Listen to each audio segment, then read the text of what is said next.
growth mindset research comes predominantly from the work of Carol Dweck, a professor of psychology at Stanford University in America.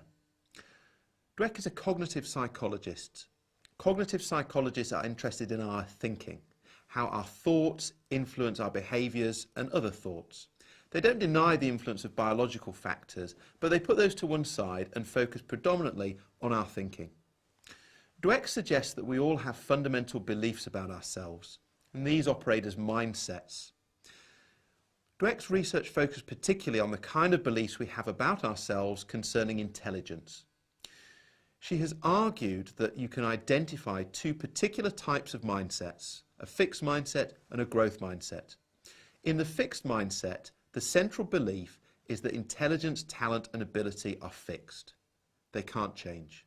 In the growth mindset, the central belief is that intelligence, talent and ability are open to change, that they can change over time.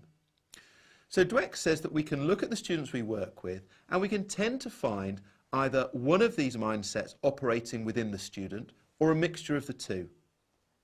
The important thing to remember with cognitive psychology is that the argument goes, you have thoughts and these thoughts influence other thoughts. You have thoughts and these thoughts influence behaviours. So if you have a central belief about yourself, psychologists such as Dweck would argue that this can have a big influence on the kind of thinking you do and the kind of actions you take. So a student with a fixed mindset starts off from the premise that intelligence, talent and ability are fixed and cannot change. They're therefore in a situation where in the classroom they're looking at learning through that lens. So they don't necessarily believe that they can get any better than they are. Or they look at the people around them and think, well, he's there, she's there, I'm here and I'll always be here. A student with a growth mindset thinks differently. They start from that belief that they can change. Therefore, when they're in the classroom and they're engaged in learning, they're thinking from a different starting point. They look at the learning and think to themselves, maybe, well, even if this is difficult, I could still do it. They look at the people in the class around them and they say, well, I've seen that person get better and I've seen that person get better as well. So that means I can get better.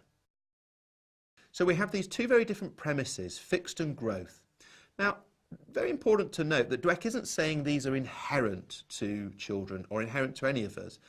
They are simply thoughts, important, powerful beliefs, but thoughts nonetheless. So they can change and they do change. And it's also important to remember that Dweck is not saying that every child will be fixed or every child will be growth or one or the other. Very often it's a combination. So you might have a child who has a fixed mindset in maths, but a growth mindset in English. So in maths, they believe you're born with a certain amount of mathematical ability and that will never change. But in English, they believe that actually anybody can learn, grow and develop.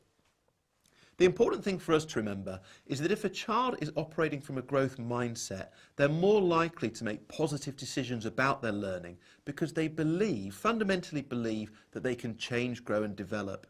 A child with a fixed mindset, of course, they may well still make great progress.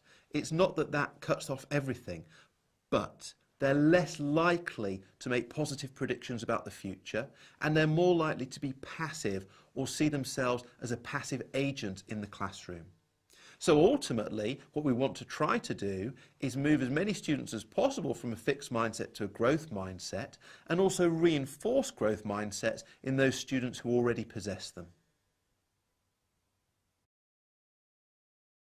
Golden nugget. A growth mindset begins from the premise that intelligence, talent and ability are open to change.